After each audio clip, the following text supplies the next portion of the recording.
Oh, yang itu. Enggak, tiang satu lagi sananya. Yang sebelah. Oh, sebelah situ satu, sebelah sini satu berarti. Iya. Iya, yang di itu sebelah sini dekat THD katanya. Jadi belum dibenerin itu. Belum. Di mana kabelnya, Kak?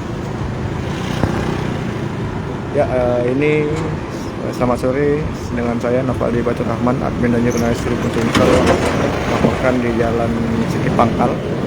Tadi siang dikabarkan memang ada kabel telepon, kabel yang putus seperti itu sehingga mengganggu pengguna jalan, dan saat ini terkini kondisinya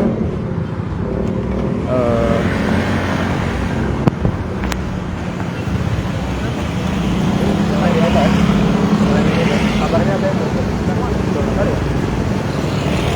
berapa lama ini?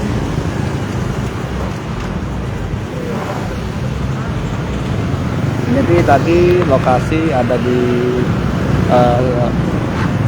di Hotel Skip ini satu, terus satu lagi ada di depan Indomaret kejadiannya. Namun saat ini berdasarkan keterangan para saksi tadi memang ada tronton yang lewat sini namun dengan ukuran yang jumlah ketinggian yang melebihi melampaui batas sehingga membuat kabel putus seperti itu, dan saat ini belum diperbaiki. Ini menurut keterangan para saksi. Pak, tadi kita nengok Pak ini yang kabel ini tadi, kabarnya putus tuh. Nah, terus